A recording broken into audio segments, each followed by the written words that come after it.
afin de partager, discuter, apprendre, rencontrer, s'informer et comprendre ensemble sur tous les sujets concernant l'éducation et la famille.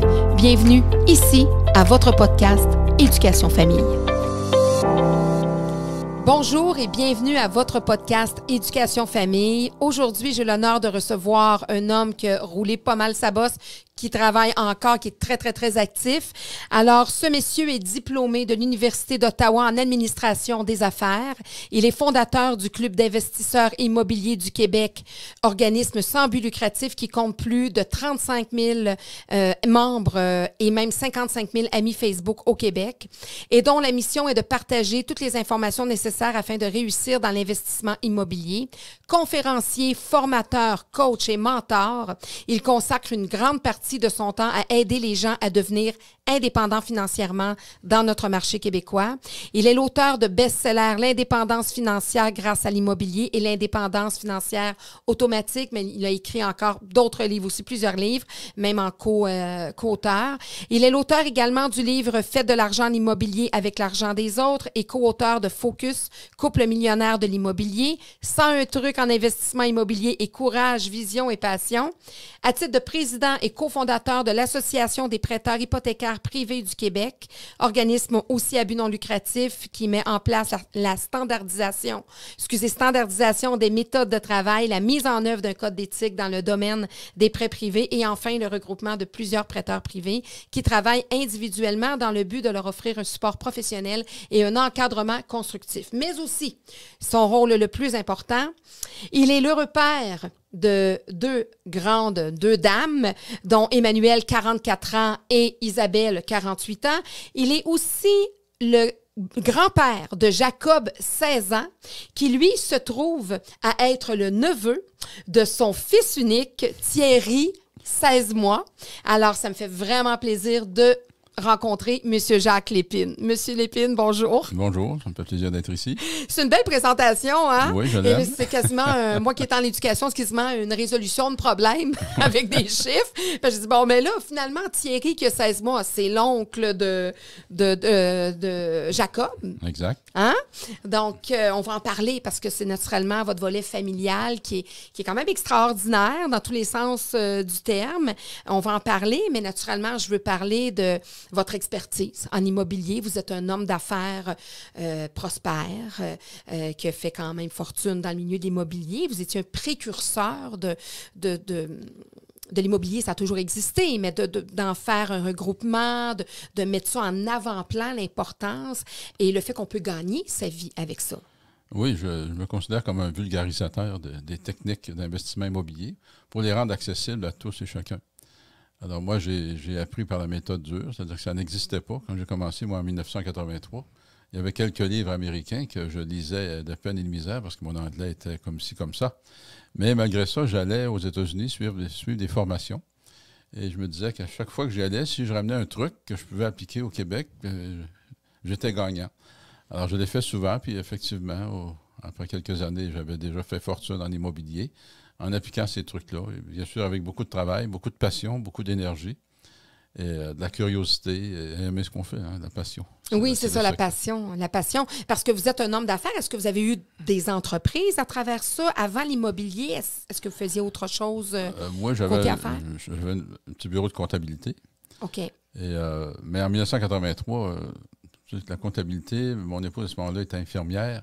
On avait de toutes les misères à joindre les bouts, à joindre les deux bouts. Fait que je me suis dit, non, c'est pas comme ça que je vais faire ma vie. Donc, j'ai ressorti toutes mes notes et mes livres, en particulier le livre qui s'appelait « How to Wake Up the Financial Genius Inside You », que j'avais acheté lorsque j'étais étudiant.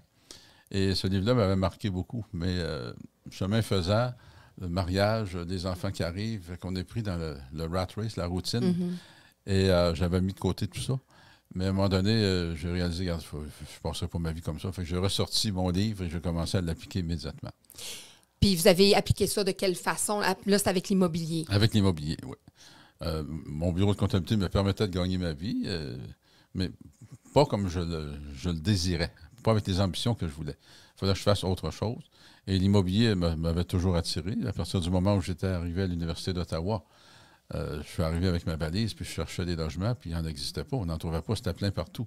Là, j'ai pris conscience qu'il y avait quelqu'un qui était propriétaire de ces immeubles-là et qui devait probablement faire fortune, étant donné le taux d'occupation à 100% dans tout. Fait que là, ça a suscité mon intérêt et piqué ma curiosité. Mais, comme je te disais tout à l'heure, le fait d'être marié étudiant et d'avoir des enfants, tout de suite après avoir terminé les études, j'embarquais dans la routine de joindre les deux bouts. Et jusqu'à temps que je réalise, comme je vous disais tout à l'heure, qu'il doit y avoir d'autres moyens. Vous aviez déjà un objectif d'être... comment je pourrais dire? Parce que quand on veut changer, puis on se dit, moi, je veux autre chose. Je veux de l'argent, je veux être prospère, je veux faire ce que je veux. Puis souvent, les gens associent le fait d'avoir de l'argent à être une mauvaise personne, à gagner son argent de façon frauduleuse ou irrespectueuse ou être dépourvu d'humanisme, chose que vous n'êtes naturellement pas comme personne. Non, moi, j'ai fondé le club. Une des raisons, c'était pour donner un côté humain à l'immobilier, parce que je voyais que la relation propriétaire-locataire n'a jamais été extraordinaire. Et là, je me posais la question, pourquoi? Pour moi, être propriétaire d'immeuble, c'est être propriétaire d'une entreprise. Et toute entreprise a un service à la clientèle. Donc, mes locataires, pour moi, c'était mes clients. Et après, le service à la clientèle, c'était de répondre à leurs besoins selon une cédule d'urgence que moi, je déterminais. Et avec ça, ça a créé une très bonne relation entre mes locataires et moi, un côté humain. Et j'ai mis ce côté humain-là dans tout, avec les financiers, les créanciers, avec les entrepreneurs, les sous-traitants, la gestion, mes acheteurs éventuellement. Alors, j'ai humanisé ça. Et en 2001, lorsque j'ai fondé le club, un des buts, c'était d'être capable de partager. Parce que, recule en 1985, tu viens de faire 200 000 alors que tous mes amis faisaient peut-être 10 000 12 000 par année. Et toi, tu arrives, non pas pour te vanter, mais tu avais besoin d'extérioriser, de partager. Mais non, ça développait une jalousie. Fait qu'à un moment donné, je suis venu un peu tanné de ça. Puis je vais fonder un club dans lequel je vais enseigner aux gens, montrer aux gens, et je pourrais partager mes expériences, non pas dans un but de vantardise, mais dans un but d'aider. Voici, moi, je l'ai fait. Je suis un gars ordinaire. Je suis d'origine très humble. Si moi, je l'ai fait, c'est possible pour vous aussi de le faire. Et voici comment le faire. Puis, c'est tellement intéressant ce que vous dites parce que vous vous êtes créé votre propre communauté. C'est exactement. Donc, vous aviez un rêve, vous aviez un objectif, vous l'avez atteint. Vous l'avez encore plus atteint avec les années.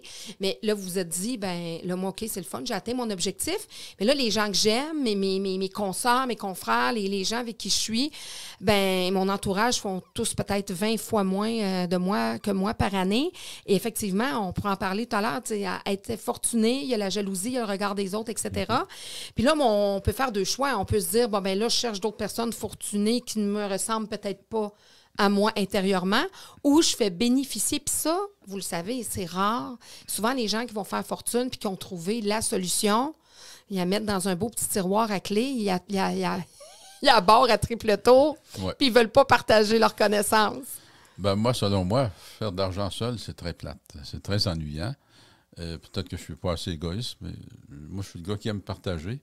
Et je me suis dit, il y a de la place pour tout le monde. À meilleure preuve, j'ai enseigné peut-être à 25 000 personnes. Et sur des 25 000, je suis venu en compétition avec un seul de mes étudiants. Alors donc, il y a de la place pour tout le monde. Fait que même si j'enseignais mes trucs, je ne fais que consolider une communauté et ouvrir les portes à monsieur et madame tout le monde pour investir dans un domaine où les gens croyaient que c'était impossible, que ça prenait une fortune pour faire fortune là-dedans. Alors, en vulgarisant ça, puis en démontrant par des techniques très simples qu'on pouvait acheter des immeubles avec très peu de comptants, et dans certains cas avec 0 comptant. Et alors là, ça a suscité l'intérêt. Et il ne faut pas oublier, au début, quand j'ai commencé le club, là, je payais pour parler, parce que c'était pas connu. Alors, j'avais des frais d'opération pour de location des salles et des équipements. Il venait 5-6 personnes, donc ça me coûtait de l'argent pour parler. Mais je me disais, ça va faire son chemin. Si je le fais de la bonne façon, ces gens-là vont le dire à d'autres, ils vont attirer des gens, De sorte qu'aujourd'hui, les réunions mensuelles, c'est 500-600 personnes. Avant COVID, là, c'est sûr. On parle avant COVID, mais il va y avoir un après-COVID, puis ça va recommencer. Mais entre-temps, on a développé des techniques avec les réseaux, puis la communication Internet. Un autre projet que vous avez mené à terme et puis qui a été quand même un grand succès. Est-ce que c'était plus facile l'immobilier dans les années 80 qu'aujourd'hui? Selon mes techniques d'analyse que moi, j'ai toujours préconisé et enseigné, c'est un immeuble sur 200 analyses qui passe mes tests. OK. Donc, à partir de ce principe-là, la recherche d'aubaine était aussi difficile en 1983 que ça l'est aujourd'hui, proportionnellement. Sauf que ce qui était plus facile, c'était le financement. Les gens, les intervenants banquiers n'avaient pas les compétences qu'ils avaient aujourd'hui. Donc, c'était très facile d'obtenir du financement. On finançait à ce moment-là sur la valeur commerciale de l'immeuble. Et en 1991, lorsqu'il y a eu le gros éclatement de la bulle immobilière, les banques se sont ressaisies. Là, elles ont repris énormément d'immeubles et elles ont rajouté d'autres critères. Donc, comme la valeur économique, on s'est dit, c'est une entreprise, puis une entreprise vaut un certain nombre de fois le cash flow généré.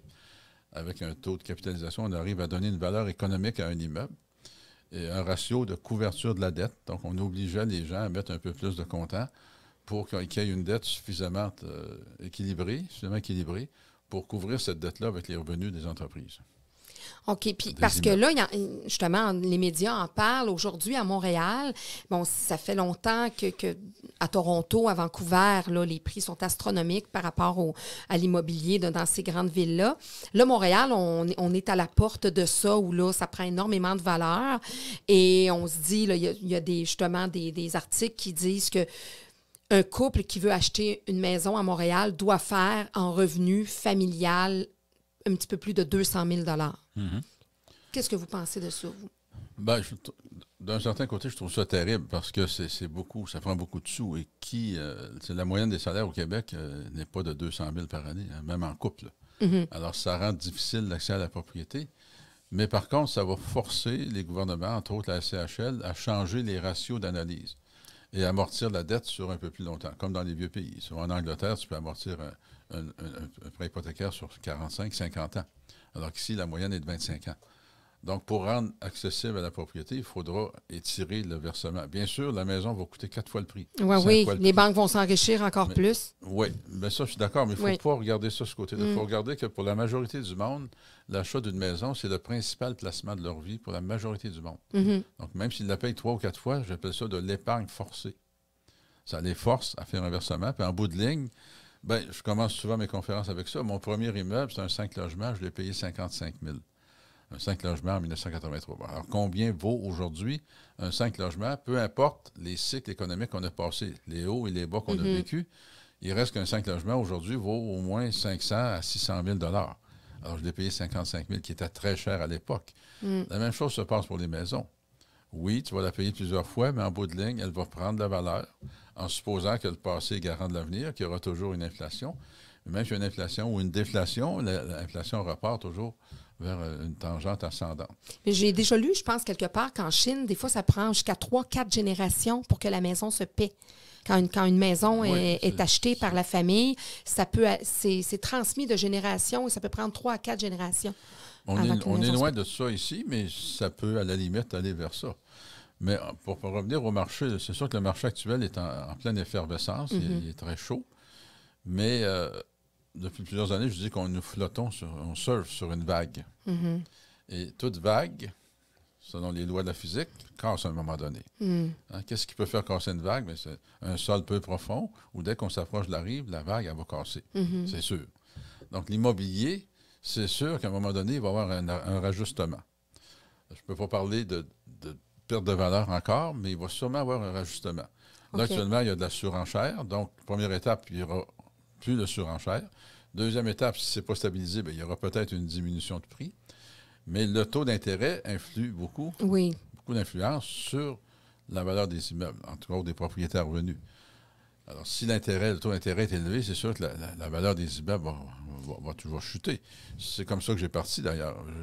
J'ai acheté des immeubles à un moment donné, en 1985, c'était à 24 % d'intérêt.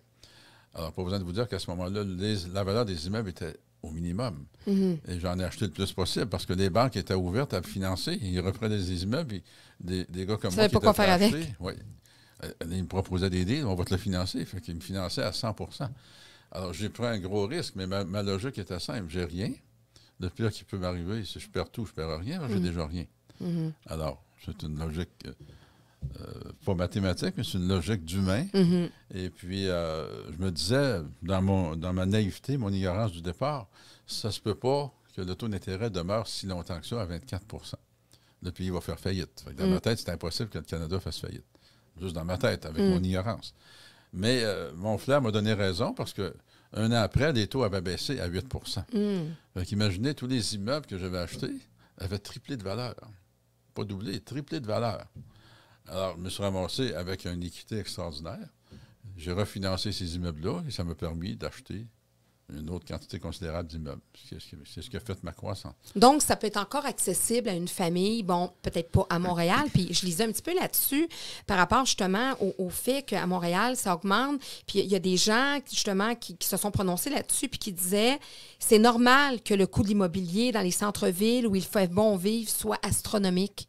Parce que là, Montréal, avant, n'était pas très glamour, n'était pas très connu comme Vancouver ou Toronto. Donc, c'est pour ça que c'était encore achetable. Mais là, maintenant, on a des universités qui sont reconnues. On a vraiment, au niveau de la technologie, au niveau de la science. Donc, Montréal brille de plus en plus. Et c'est ce qui fait, par le fait même, que, justement, les bâtisses, l'immobilier dans une grande ville comme Montréal. Donc, à quelque part, c'est un couteau à double tranchant, un peu comme vous disiez. C'est que c'est dommage parce que ça enlève l'accès à la propriété à une bonne partie des familles. Mais d'un autre côté, notre ville est beaucoup plus vue mondialement. Maintenant, il y a des gens partout à travers le monde qui veulent venir habiter à Montréal. Oui. Et c'est ce qui fait que ça augmente aussi.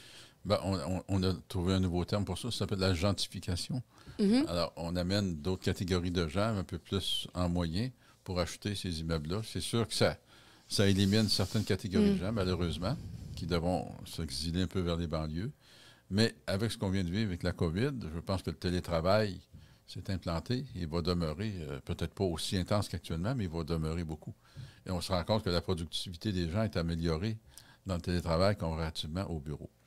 Et ça fait l'affaire des propriétaires d'entreprises d'une certaine façon. Ils vont peut-être diminuer un peu la valeur, l'espace pour loger les employés. Mais d'un autre côté, avec la COVID, les lois du travail vont changer. C'est que la distanciation, nous tasser comme des sardines dans des rangées de bureaux, mais je pense que c'est terminé cette ère-là. Fait qu'on va donner une distanciation entre chaque travailleur. Donc, les espaces à bureau ne diminueront peut-être pas autant qu'on le pensait pour offrir une qualité de travail, une qualité de vie au travail aux gens. Et à Montréal, on assiste aussi, on dit le centre-ville va se vider de ses commerces, mais c'est pas tout à fait exact parce qu'on regarde ce qui se construit à Montréal actuellement, c'est des tours à condos. Des tours à condos, des tours à condos. Il ne se construit absolument rien de bureaux. Donc, le taux de vacances des bureaux ne sera pas si gros que ça. Okay? On va réassister. Montréal se modernise et on parle beaucoup de la rénoviction. La rénoviction, ça semble catastrophique, mais c'est le résultat de l'application de certaines lois pro-locataires, beaucoup plus que pro-propriétaires. Donc, le parc. Oui, la rénoviction, je sais ce que c'est, mais pour expliquer aux gens qui nous écoutent ou qui nous regardent. La rénoviction, c'est qu'un investisseur achète un immeuble, sachant qu'il n'est pas très rentable dans les conditions actuelles. On négocie avec les locataires pour racheter leur baux, pour qu'ils s'en aillent, demeurer ailleurs. Pendant ce temps-là, le logement est vide. On rénove le logement au goût du jour. Et on fait ça jusqu'à temps qu'on ait remplacé tous les locataires. Mais la conséquence, c'est qu'on double les loyers. Donc, les gens qui étaient là en place ont le droit de revenir, mais ils ne sont pas capables de payer le nouveau loyer. Puis le nouveau loyer est pleinement justifié par des investissements. Mais c'est le résultat de nombreuses années de mal entretien du parc immobilier. Le parc immobilier à Montréal est vieux, il est désuet, il a été mal entretenu parce que le tribunal administratif du logement, l'ancienne régie du logement, n'autorisait pas des augmentations suffisamment élevées. Alors, tu faisais un investissement de 100 000, mais ça prenait 40 ans à l'amortir. Fait qu'il n'y a pas un investisseur immobilier. Donc, les propriétaires n'augmentaient pas, mais ils n'entretenaient pas. Le résultat, le parc immobilier Montréal est vieux, il est magané, il est désuet de toutes les façons possibles. Donc, c'est un élément naturel, moi, que je trouve. Oui, c'est sûr que socialement parlant, c'est catastrophique. Ça fait mal à beaucoup de monde. Oui. Mais d'un autre côté, ça ferait mal pareil parce que ces immeubles-là sont tellement désuets qu'il y en a qui sont appelés à être démolis. Et plus qu'on le pense. Oui. On va juste se promener sur la rue Papineau, vers Rachel, etc. S'ils sont démolis, on ne peut plus avancer. On va déloger ces gens-là pour construire du neuf avec des nouveaux... Parce qu'à un moment donné, les murs vont tomber puis ça va être insalubre. Il y en a déjà. Que dites-vous aux gens? Parce que moi, c'est le réflexe que j'ai eu là, comme justement entrepreneur qui disait ben là, l'immobilier, ça me tente. Mais je suis allée, il y en a qui me disaient non, t'es mieux d'investir, c'est du trouble immobilier, t'es mieux de placer ton argent.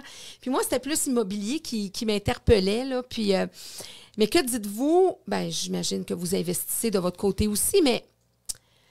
Moi, c'était plus concret, l'immobilier. J'aimais ça voir. J'achète ça, ça prend de la valeur. Je suis moins dans vos trucs, par exemple. Là, c'est pas, j'applique pas tous vos trucs, mais je me dis au moins, j'ai quelque chose, puis je laisse ça à mes enfants, puis etc. Mais par rapport à ceux qui hésitent encore entre le placement, entre l'immobilier, c'est quoi votre regard par rapport à ça? Bien, ce que beaucoup de gens... L'immobilier, pour moi, c'est le meilleur placement. Ça, j'en conviens. Sauf que l'immobilier, c'est une entreprise. Okay, ce n'est pas un placement passif comme acheter un certificat de dépôt à la banque ou des actions à la bourse ou quelqu'un d'autre gère pour toi. Donc, si tu achètes des immeubles, il faut que tu sois conscient que tu te pars en affaires, tu as des revenus, tu as des dépenses d'opération pour aller chercher le maximum de profit, dépenses de financement pour aller à ton profit et tu as un service à la clientèle à offrir. Donc, ceux qui partent avec la mauvaise idée de l'investissement immobilier vont être déçus puis ils ne sont pas capables de passer à travers parce qu'ils se font téléphoner par des locataires. Puis, mais les locataires, c'est des clients. Ils doivent un service à la clientèle. Donc, il faut partir avec cette bonne vision de l'investissement immobilier qui n'est même pas comparable à un placement boursier. Non. Aucune comparaison. Un placement boursier, tu appelles le courtier ou tu peux le faire en ligne. Ça dépend ce qui t'anime, en fait. Il y en a qui aiment ça, justement, aller acheter, etc. Moi, j'ai des amis qui font les deux. Je vois tout le temps qu'ils passent devant l'ordinateur. Je dis, moi j'ai aucun intérêt à ça. Si la bourse, ça a changé, quoi que ce soit. Ils passent des avant-midi sur l'ordinateur à lire des textes boursiers ennuyants, toutes nouvelles qui pourraient influencer... Moi, ça ne me dit Vous aimez rien. mieux un locataire fatigant, vous? Ils ne sont pas fatigants. Vous n'avez jamais eu de locataire fatigant? Ben, même s'ils sont fatigants, moi, on organise un système en conséquence. Oui. Hein, il faut bien s'organiser. Tu sais, chaque locataire, moi, il y avait une liste. Ouais. S'il y a un feu, appelle-moi pas. Je ne viendrai pas avec mon boyau pour l'éteindre. Là, appelle les pompiers. OK? S'il y a une bagarre, appelle-moi pas. Je ne viendrai pas me mettre entre les deux. Appelle la police. Oui. Alors, quand les balises sont bien mis puis que les baux sont bien faits. On les encadre. Puis voici une façon de procéder. Puis un bon concierge dans un gros édifice, ça a son pesant Ça fait son d'or, travail. hein? Oui, c'est ça. Il va faire 90-95% du travail. Alors, c'est une question d'organisation. Mettre les bonnes personnes aux bonnes places. Ben, je donne souvent l'exemple de McDonald's. Est-ce que McDonald's fabrique les meilleurs hamburgers de la planète? Bon, ça, c'est à discuter. Ouais. Mais il reste que c'est eux autres qui en vendent le plus. Pourquoi est-ce qu'ils réussissent à en vendre le plus? Alors, c'est de l'alimentation qui peut avoir du périssable, mais ils réussissent à en vendre le plus dans un système standardisé. Hein? Il y a de l'organisation et de la méthode. Alors, si on applique la même méthode dans l'investissement immobilier, tu vas être capable de déléguer et de t'organiser. Et ton minimum de temps consacré à la gestion de ton immeuble ne sera pas plus long que surveiller ton ordinateur, voir si les actions ont monté ou ont baissé. Non, c'est ça. C'est une philosophie, puis c'est une question aussi d'intérêt. Je pense que c'est important. Ben oui. Puis d'être, comme je disais tout à l'heure, c'est votre passion. Là. Il y a tellement de fausses images sur l'investissement immobilier. Les maudits locataires vont me déranger, Moi, il ne me dérange pas. Je me suis organisé en fonction qu'ils ne me dérangent pas du tout. Ça fait partie de mon travail et je suis préparé mentalement à recevoir à l'occasion des appels des locataires. Okay. Oui, puis parfois, par contre, il faut se dire que parfois, il y a des propriétaires qui vont vivre des fois des histoires d'horreur, mais peut-être qu'il y a eu un manque d'encadrement ou un manque de choses claires. Il y avait des émissions comme ça, propriétaires en otage. Tu sais, ça ne devrait pas exister des émissions de même. Ça va juste chercher le côté négatif. Tu sais, c'est combien de pourcentage? Ah oui, c'est minime. C'est ça, on doit chercher des cas extrêmes. Il y en a dans tout. Il y en a en boursier, dans le boursier que le courtier, il t'a eu. Oui. Okay, il y a eu des mauvais conseils. On n'aura pas de nom, mais il y en a eu. On n'en parle pas. On en parle non, c'est ça. Puis c'est le sensationnalisme. Mais aussi, moi, je voulais que vous me parliez de votre fondation parce que là, vous avez poussé votre passion à dire, moi, vous auriez pu, vous, là, poser vos pénates à quelque part. Puis c'est là, j'ai fait mon argent. Oui. J'en ai assez que mes petits-enfants, mes arrière-petits-enfants et autres petits-enfants vont pouvoir en bénéficier. Mais là, vous continuez votre passion. Vous avez une fondation que vous aviez partie justement avec le Club des investisseurs immobiliers. Puis là, vous en avez une nouvelle fondation. Oui, je vais vous laisser un mot sur les deux. Oui. La première qui était avec le club, moi, je me suis dit, j'ai tellement reçu de l'immobilier que je sentais le besoin de redonner. Alors, j'ai créé la fondation Logeons nos familles, qui était pour aider des familles dans le besoin, qui avaient un projet à nous présenter pour se sortir de la mauvaise situation.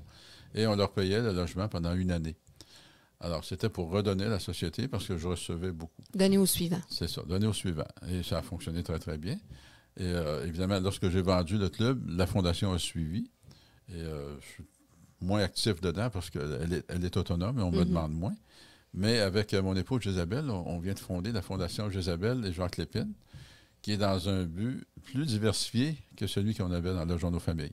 Donc, c'est d'aider des gens dans le besoin. Pas juste des familles, des gens dans le besoin, que ce soit éducation, que ce soit santé, que ce soit médicaments, que ce soit logement, peu importe. Mais on a élargi le champ d'activité. Au lieu de juste des logements, ça va être plus large que ça. Et même, ça peut aller au soutien des animaux. On donne déjà de l'argent au Costa Rica. Comme la zoothérapie ou des choses comme ça, ou pour l'entretien des animaux. Il y a un organisme au Costa Rica qui recueille des animaux, des chiens, des chiens errants, puis ils en prennent soin jusqu'à temps qu'ils puissent les donner en adoption. Donc, on donne un peu d'argent à ça. Fait que là, la fondation, officiellement, va exister d'ici une semaine. On attend après notre incorporation. Donc, on a un scoop. Un scoop, oui. Un scoop. Un scoop. Et l'idée principale vient de mon épouse Jézabel, qui a ce côté humain-là. Vous allez peut-être l'interviewer. Oui, tout à l'heure, je vais lui parler, puis on va en parler ensemble de votre épouse puis de votre famille, parce que là, je l'ai abordé, juste avant justement d'aborder le volet plus familial. Si je vous demandais de donner quelques petits trucs à des jeunes familles là, qui commencent, qui aimeraient ça devenir propriétaires, qu'est-ce que vous leur donnez là, comme conseil? Là? Bien, allez-y étape par étape. Une maison unifamiliale, c'est prouvé que ce n'est pas si rentable que ça. C'est de l'épargne forcée, je suis d'accord. Alors, commencez donc par un duplex ou un triplex, même s'ils sont chers. Votre partie à vous, vous allez payer comme un petit peu moins que si c'était une maison, mais vous avez un actif beaucoup plus gros en valeur qu'une résidence unifamiliale. Et vous avez 2 locataires qui vont vous aider à payer les taxes et les hypothèques. Puis ça va être considéré, ça, par l'institution financière. Ça va être considéré. Donc, ça prend un ratio, on appelle ça les ratios ABD, ATD. Le calcul est différent que si c'est pour une résidence où tout est considéré sur ton propre revenu personnel. Donc, si tu achètes un duplex ou un triplex, on va considérer d'autres types de revenus. Donc, ça va t'aider à ta qualification pour l'hypothèque en question. Donc, de penser plus, au lieu de la petite maison comme on voit dans nos rêves, tout ça, de penser plus peut-être à un triplex qui sera peut-être pas le plus beau, comme on a vu dans notre tête, mais comme première propriété, mais il faut peut-être voir notre propriété idéale, peut-être à notre 2, 3, 4e propriété. Moi, je dis aux gens, continuez à rêver, mais avant d'arriver au grand rêve, il faut vivre des petits rêves. Tu es propriétaire de ton unité. L'intérieur de ton univers, tu peux le mettre de la beauté que tu veux. Il peut être aussi beau qu'une maison. C'est à toi de décider comment tu le veux. Et vas-y étape par étape. Mais tu sais, le principe de l'investissement est très simple. Je donne souvent l'exemple. Si tu achètes pour 1 million d'immeubles, et même si tu es endetté pour 1 million, 1 an plus tard, si tu prends une inflation moyenne de 5 % tu viens de faire 50 000 de plus-value. Et 1 an plus tard, ton hypothèque a baissé en moyenne de 3 %. Donc, tu viens de t'enrichir de 80 000. OK? Alors, si tu n'achètes pour 10 millions, tu viens de t'enrichir de 800 000. OK? Automatiquement. Alors, c'est ça le principe de base. Quand tu achètes une maison, c'est un actif, mais c'est un passif parce qu'il est payé juste par toi, par ton propre revenu après impôt. OK? Alors qu'une propriété à revenu, elle est payée par toi en partie, mais avec d'autres personnes. OK? Avant impôt, avec les autres personnes. Donc, allons-y progressivement. Puis le truc, c'est d'avoir le plus d'actifs possible qui prennent de la valeur. Et cette valeur-là, c'est ce qui te permet de t'enrichir. C'est un bon truc. Au moins, ça peut être accessible si on structure bien nos choses. Exact. Vous avez parlé de la fondation avec votre épouse, Jézabel Cortez, justement, que je vais avoir tout à l'heure en entrevue. Et je veux vous parler de votre volet familial, qui est quand même extraordinaire, parce que, bon, il est pavé d'amour, bien sûr, hein? Et puis j'en suis très fier. Vous en êtes fier, puis on le sent, puis on le voit. Puis, sûrement contre vents et marées, à certains moments, peut-être. Hein? Ça n'a pas été une si grosse marée. Ça n'a pas été une grosse marée. Vous avez bien géré. Vous avez bien géré. Bien, c'est ça, vous êtes un bon gestionnaire. En fait, vous êtes, naturellement, vous avez 72 ans, je peux me permettre. Oui, ça. Vous êtes un jeune coq de 72 ans. Et Et bon, vous êtes le père, comme je disais tout à l'heure, d'Emmanuel et d'Isabelle, vos 2 filles de 48 et 44 ans, qui sont maintenant adultes. Et vous êtes le grand-père de Jacob, 16 ans. Et avec Jézabel, là, vous êtes mariés, je pense, depuis 2 ans? Depuis 2008. 2008, OK. 2018. 2018, OK, c'est ça, à peu près 2-3 ans. C'est ça que je me disais. C'est ça, donc 2018. Parlez-moi un peu de cette rencontre, puis de ce qui fait en sorte que là, pas soudainement, mais la vie fait en sorte que vous devenez à nouveau papa d'un petit bambin de 16 mois aujourd'hui, 16-17 mois. Oui, il y a 16 mois. 16 mois. 17 mois la semaine prochaine. Ben, tout d'abord, moi, j'ai rencontré Jézabel. Avec le club, on organisait la Semaine des millionnaires. C'était un voyage dans le Sud. Et j'ai rencontré Jézabel en 2014, qui était responsable de notre groupe. Mais dès que je l'ai rencontré, c'était un coup de foudre instantané. Alors, le cœur me débattait. Je dis, oh là là, qu'est-ce qui se passe en moi? Ah oui! Mais, l'amour n'a pas d'âge. Hein? L'amour n'a pas d'âge. J'étais en ouais. relation qui était boiteuse. Mais on a entretenu une relation amicale à distance. Elle était à Cancun, puis moi à Montréal. Fait qu'on s'écrivait régulièrement. Fait qu'on a développé une amitié. Et on a appris à se connaître aussi. Puis en 2016, ma relation a terminé. Et en 2017, j'ai contacté Jézabel pour voir si je peux aller lui rendre visite. Puis, en fin de compte, la semaine d'après, j'ai pris une croisière qui arrêtait à Cancun. J'ai demandé, viendras-tu passer la journée, pas à Cancun, mais à Cozumel? Cozumel, c'est ça. J'ai une fille du Mexique, moi aussi, les croisières. Et elle est venue passer la journée avec moi. Puis c'est là que j'ai avoué mon amour envers elle, puis, pour elle. Puis ça a été réciproque parce qu'elle m'a dit oui.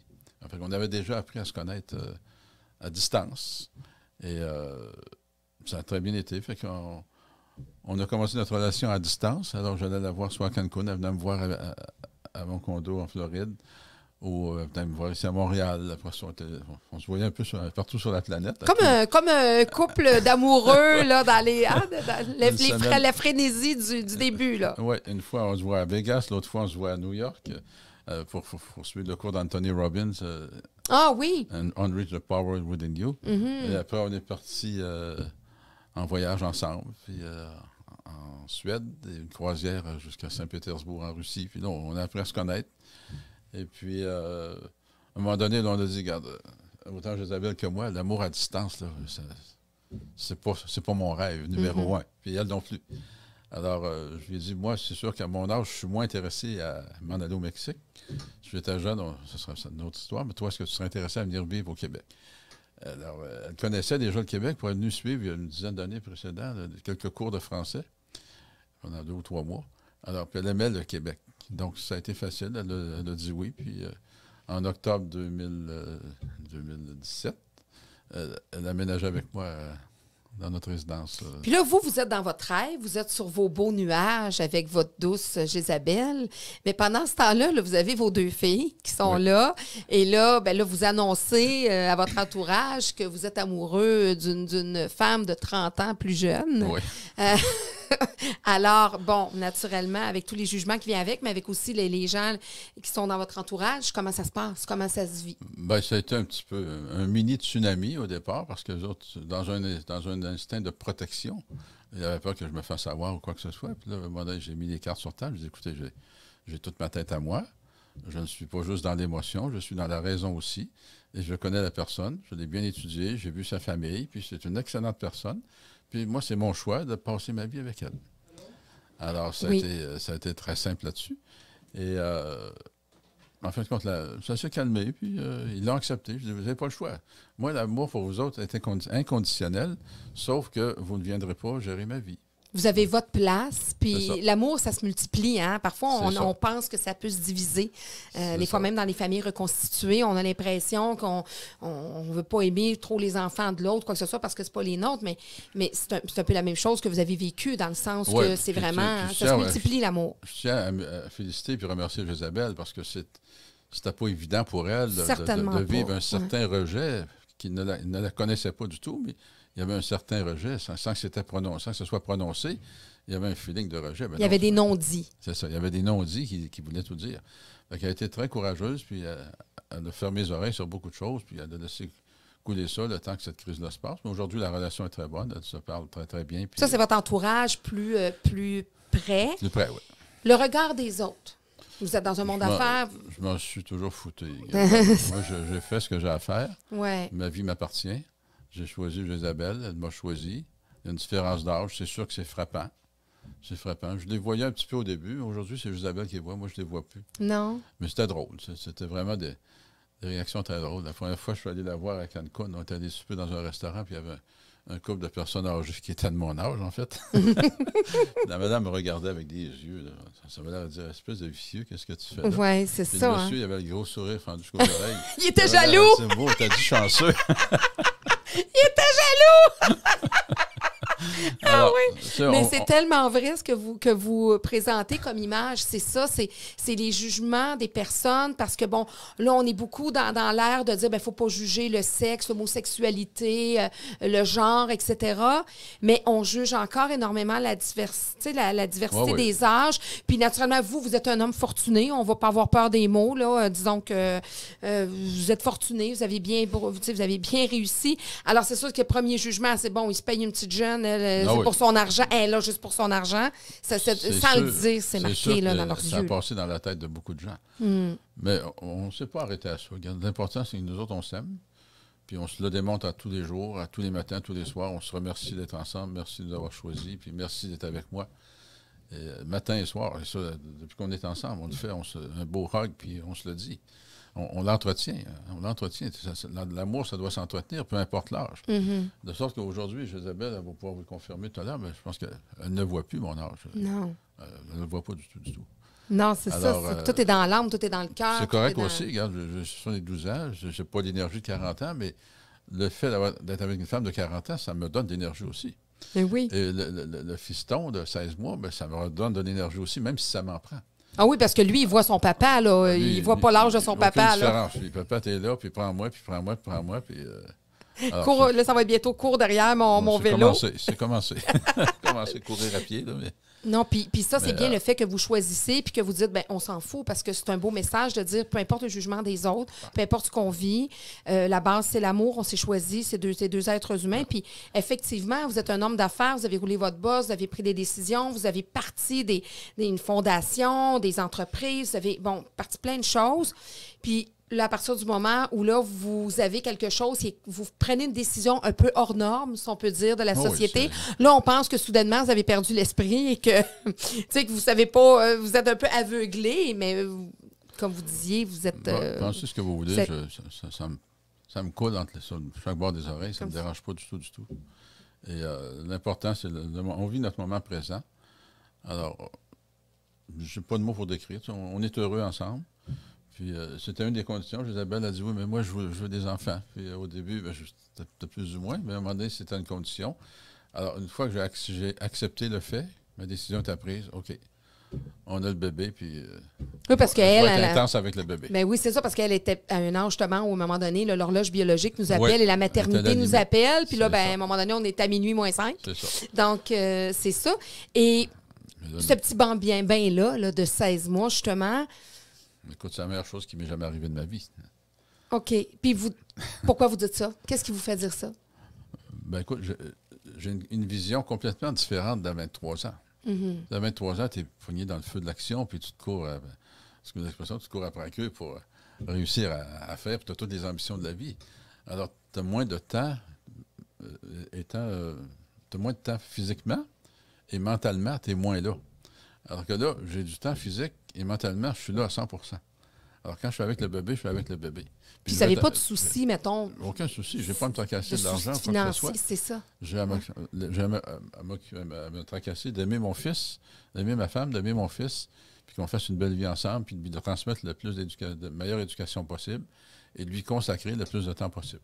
Oui, parce que le temps, il est quand même là. Vous ne le verrez peut-être pas grandir jusqu'à 43, 40. On vous le souhaite, en tout cas. On vous le souhaite. On vous le souhaite. Avec la médecine jusqu'à 48 ans. Avec la médecine d'aujourd'hui, avec les moyens que vous avez, je vous le souhaite de tout mon cœur, mais vous n'en êtes pas là. Vous ne pensez pas à ça. Vous êtes dans votre moment présent. Il ne faut pas penser à ça. C'est sûr que statistiquement parlant, la moyenne d'âge, l'espérance de vie est 83 ans. Donc, il m'en restera 11 à vivre. Je ne pense pas à ça du tout. Moi, je pense que je suis éternel. Puis je mourrai quand je mourrai, mais je fais tout pour continuer à vivre. Mais le moment présent est tellement important. Parce que le bébé, lui, il nous ramène dans le moment présent. Hein? Oui. Lui, il y a juste ça qui compte. Le futur, il ne sait même pas c'est quoi. Il ne sait même pas c'est quoi le passé. Il sait juste le moment présent. Fait que nous, ça nous ramène dans le moment présent. Alors, c'était peut-être un petit peu difficile au début parce que j'étais toujours dans le futur. Mais là, je suis dans le présent. Vraiment dans le présent avec lui. Puis en étant dans le présent, je ne me soucie pas si je vais mourir dans 10 ans ou dans 5 ans. Je ne pense même pas. Alors, je vis mon fils, puis je lui donne le maximum. Alors, au moins, si je meurs avant, il aura vécu un père intense qui aura valu les 30 ans des autres pères qui n'ont pas le temps de s'occuper de le bébé. Non, puis vous allez lui avoir quand même tracé pas mal un bon chemin de toutes les réalisations que vous avez faites. Oui. Puis vous avez finalement, gratuitement, trouvé votre fontaine de jouvence. Oui. Ben oui. Oui. Mais tu sais, moi, je ne changerai pas ma place avec aucune personne de mon âge. Tu sais, tout ce qu'on voit, c'est des gens qui... Nos jeunes sont occupés. Ils n'ont pas le temps de s'occuper des parents. C'est une nouvelle mode. On s'en débarrasse. On n'a même plus le temps d'aller les voir quand ils sont dans les résidences. Alors, quelle souffrance pour les personnes en résidence de savoir qu'on a des enfants. Puis, avec tout ce qu'on leur a donné, ils n'ont même pas une minute à me consacrer, même pas un appel. Tu avais tellement raison. Alors ça, moi, je ne veux rien savoir de ça. J'ai dit, regarde, moi, mon argent, elle va servir à moi, à prendre mes soins sur place. Ça prendra des infirmières, 1, 2, 3 s'il faut, mais je vais dépenser mon argent à prendre soin de moi pour être le plus longtemps avec ma femme puis mon fils. Écoutez, vous avez mis le mot de la fin parce qu'il est tout plein d'amour. Puis je suis vraiment contente de vous avoir reçu parce que je trouvais que c'est un beau message. Puis une famille fondée comme ça sur l'amour avec. Puis j'ai hâte de parler à Isabelle aussi parce que c'est un autre côté de la médaille aussi qu'elle a vécu ça. Tu sais, c'est pas toujours évident. Et puis écoutez, moi, je vous souhaite encore beaucoup d'années avec toute votre famille, avec votre petit garçon Thierry, hein, c'est ça? Thierry. Et puis, écoutez, vraiment une longue vie. Puis j'espère que vous allez rester longtemps actif et que vous allez continuer à aider les gens en immobilier parce que vous êtes quand même une référence. Merci. J'ai des projets pour encore plus longtemps que ce que j'ai vécu. Ah oui? Parlez-nous donc de vos 2-3 petits projets avant de quitter. Là, on travaille actuellement dans le financement hypothécaire privé. OK. Donc, on construit en fonction du futur. Isabelle est avec moi, on l'a fondé avec moi. Donc, on construit en fonction du futur. Moi, je fait le présent et Isabelle construit le futur. Donc, avec le présent, qui a une bonne rentabilité, va permettre d'être capable de construire ce futur-là. Et ce futur-là, ce sera elle. Si Fiston veut y aller, continuer aussi. Alors, c'est une entreprise qui pourra se vendre aussi, alors, mais qui est faite dans un but aussi d'aider. Alors, oui, on fait du profit, on ne s'en cache pas. Mais le but numéro 1, c'est d'aider les gens à faire des transactions immobilières que sans nous, ils ne sont pas capables de faire. OK. Alors, on les aide et je leur dis immédiatement, quand je leur prête de l'argent, débarrasse-toi de moi le plus vite possible. C'est trop cher à long terme. Alors, je te un prêt à court terme, fais ton optimisation, refinance, puis débarrasse. Alors, ce côté-là, humain, me plaît beaucoup, de sorte qu'on a beaucoup plus de demandes que ce qu'on a d'argent de disponible. Puis vous leur donnez la bonne information en disant, moi, je ne veux pas que tu m'utilises pour 20 ans. Là. Effectivement. C'est ça, Avec Isabelle, nous autres, on est des consultants. Quand tu fais affaire avec nous, tu bénéficies de conseils gratuits parce qu'on analyse les immeubles comme si nous étions pour les acheter. Donc, on dit aux gens, si je refuse ton prêt, tu devrais reconsidérer l'achat de cet immeuble-là. Ça veut dire que moi, j'en voudrais pas. Et Isabelle n'en voudrait pas. Donc, pense-y 2 fois avant d'aller plus loin. Donc, écoutez, je pense que vous allez aider quand même plusieurs gens à devenir entrepreneurs puis à rouler leur boss et à aussi vivre de la passion que vous avez aussi choisie. Merci beaucoup. Merci beaucoup, M. Lépine. Ce fut vraiment un honneur et très heureuse de vous avoir reçu. Ça fait plaisir, mais comme mot de la fin, j'aimerais vous dire que oui? Plus tu vas être de gens dans la vie à réussir, plus tu vas réussir. C'est un principe de Napoleon Hill et ça marche vraiment. J'ai fondé le club dans le but d'aider des gens. J'ai formé des millionnaires, mais ils m'ont aidé à moi aussi à atteindre encore plus de succès. Plus de prospérité, puis d'être ouverture. Puis justement, moi, je suis en éducation. Donc, qui dit éducation, souvent, réception d'un diplôme, d'un certificat. Et je sais que vous avez eu quand même vos diplômes, mais moi, je remets un diplôme à mes invités, un diplôme personnalisé. Alors, je lis justement ce que je vous ai écrit sur votre diplôme, votre certificat. Alors, pour sa grande implication dans le milieu de l'immobilier depuis plusieurs décennies et pour avoir fondé une communauté de plus de 35 000 membres auxquels il a su transmettre sa passion, pour sa vision entrepreneuriale et ses nombreux objectifs atteints, pour être la preuve vivante qu'une personne fortunée peut aussi être humaine, généreuse, disponible et interpellée par son prochain, pour avoir été un modèle du monde des affaires, mais surtout pour encore aujourd'hui être un modèle pour les hommes de toute génération, pour avoir choisi d'écouter son cœur et ses convictions tout en ne s'imposant pas de limites ni de jugements qui auraient pu venir nuire à ses nouveaux projets personnels, pour avoir tout simplement choisi la vie. Merci beaucoup. Merci, M. Lépine. Merci. Alors, voici, comme ce jour, ça vaut ce que ça vaut, mais c'est un diplôme du cœur. C'est bien, excellent ça. Merci beaucoup. Merci à vous. Merci. Au plaisir.